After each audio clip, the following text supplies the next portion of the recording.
Deputy Commander of U.S. Central Command, Admiral Harward grew up in Iran, so he has a very interesting perspective on all of this, his long years in the military and also his personal experience in the region.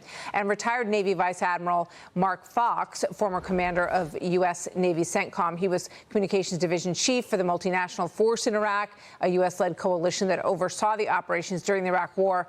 Both are with the Iran Policy Project at the Jewish Institute for National Security in America. And gentlemen, it is very good to have both of you with us. Let me start, if I may, Admiral Harward, with you. And I want to play this other piece of sound from the president talking about what he plans to do now. We know that Karg Island was hit over the weekend, but clearly these operations are very much and energetically ongoing. Here he is at number 3.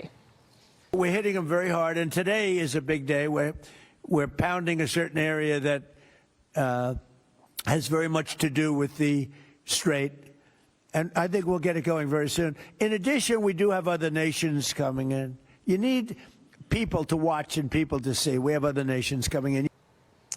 So, Admiral Harward, we have a satellite image, maybe we can put it up, that just shows the traffic through the area. There's a lot sort of bunched on either side of that narrow area of the strait. So clearly there's a lot of restriction as to what can get through. And you heard the president's plan there. What's your reaction to all that?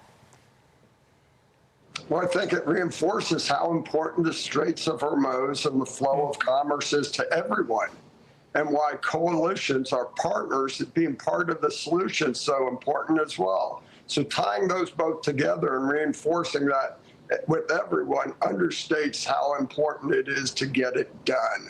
And so adding that additional capacity and capabilities that our partners bring to the table is critical. And I can't think of a better person. Good to be here with you and my shipmate, Fox. He understands specifically because he was solely responsible for that in one of his previous jobs. Well, that's a great introduction. Vice Admiral Mark Fox, thank you for being here as well. From your own experience, sir, what do you see as sort of the issue here that maybe people who haven't spent time in the Strait as you have don't understand about what's really going on here? Well, the geography is fixed.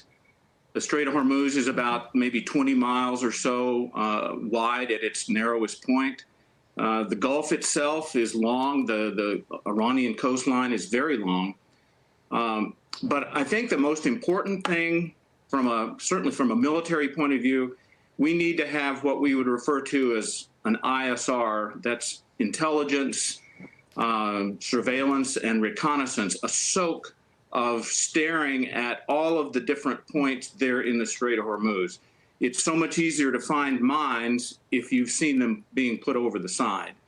And so I haven't heard any specific reports that there are mines in the water, but I would expect fully that there is a concerted effort to have a really strong surveillance and reconnaissance posture so we can see what's going on there. And, you know, we've eliminated so many of their military capabilities, but small boats with single mines are a hard problem, and we need to be staring at it. Yeah, we know that there have been about 10 to 17 vessels that have been hit in the Strait since February 28th, a number of different countries and flags, none of them U.S. flagged at this point. It seems like, Admiral Harward, what's happening on the Iran side is that they're playing this game, basically saying, you know, President Trump saying we need our allies to get on board and the people who need this strait open, even more than we do, to get on board. And Iran is saying, you know, well, we'll make some deals. We'll pick and choose which countries because we control the whole thing. Here is the foreign minister of Iran yesterday. Watch this. We have been approached by a number of countries who wants to have a safe passage for their vessels, and this is up to our military to decide. And they have already decided to let a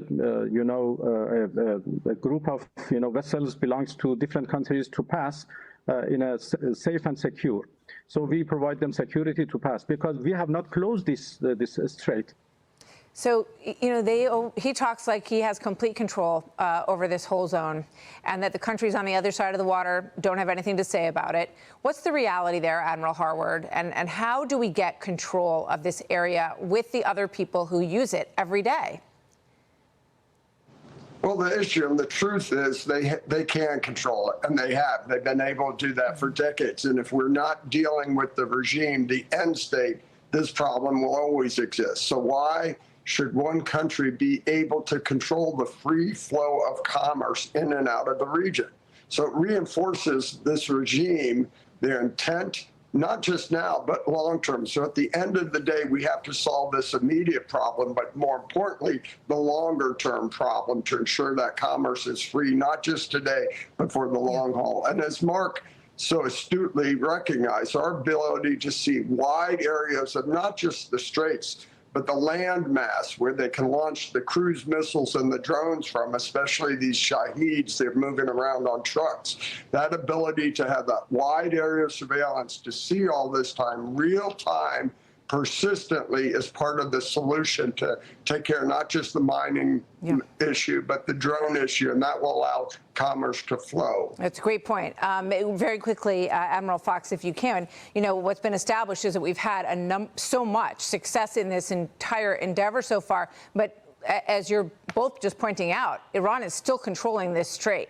What do you think is the number one thing that we could do to change that dynamic? Does it have to be a regime change, Admiral Fox? No, I think that, that's a political issue. This is a military problem that we're trying to solve, and that is to kill or disable all of the launchers or the means that the Iranians are capable of using, either to put mines in the water or to shoot coastal defense cruise missiles. The Iranians have shown their true stripes. They have attacked Oman, for Pete's sake. That's the Switzerland of the Middle East. They've hit all of their neighbors. So they're the pariah nation here, and I think it's time for the world coalition to kind of gather together and say, we won't stand for this. Last thought from you, Admiral Harward, as we take a look at this, and you're giving us a really good picture of what has to happen militarily. We know the president said in the first soundbite I played, we're hitting them very hard, and today is going to be a big day, pounding a certain area. Admiral Harward. Yep, it's relentless. It's been that way every day, and it's uncertain when that tipping point will come, but he's shown a commitment. He said this yesterday, we're going to see this through. So the tipping point is coming. It's keeping the group together and committed to that end state to achieve it. And I think this administration's driven by that, and I think the other coalition members should be reassured by that. So in terms of equipment, Admiral Fox, you hear this back and forth, and I feel like you're going to say, rightly so, what you said to my last question, which is, the difference between a political question and a military one. But the political side shows that some of our strongest allies are very reluctant. South Korea, I think, was one of the places that the president was referring to there, to say, yes, we will come help. Do we need that militarily to have those other ships and missiles taking out these sites that you're talking about in the region? Well, it's always good when you fight alongside your allies and your partners. That's always a good way to go. At the same time, we bring the preponderance of force and surveillance and reconnaissance to this. The Israelis are doing a magnificent job. They've got incredible intelligence. And so it's a team effort. Nobody does it all by themselves. And so the more people we have on our team, the better off it'll be. Admiral Harward, there's some analysts looking at this and saying that Iran is trying to suck us in to this situation, to make it very difficult for us, so that we have to continue to bring more and more resources to bear in the Strait of Hormuz, which is a very tight area, and that potentially could put our people in a lot of danger. What do you say to that? We're in it now. The question is, how much more resources will we pump in the timeline? So I think we're into this solid, and like I just said, the commitment to see this through is going to be the bedrock that will sustain this. So, and again, we're still in a limited war from our perspective. From the Iranians, this is unlimited. This is their existential thing. They're throwing everything in the book. You see us gradually escalate. We're moving Muse into the theaters and other stuff. We can continue that path till we meet the end state we need. And I'm certain from what I'm hearing, and the president has said, he's committed to do that. So it's just a matter of time. What assets we bring. The Muse is a perfect example. That gives you additional options should you intend to take islands or other bowways, other locations you may want to plant the flag to reinforce our commitment to see this through, and other measures that would help contribute to that free flow of oil through the straits. Yeah. All right. Well, we know there's a lot of back and forth over whether U.S. ships alone should be protecting this area. And I hear both of you saying that there are targets that can be taken out inland to help hamper the ability of Iran to fire at these ships going through, as we've been doing and has been happening. Thank you so much, both of you gentlemen. Thank you very much for joining us today.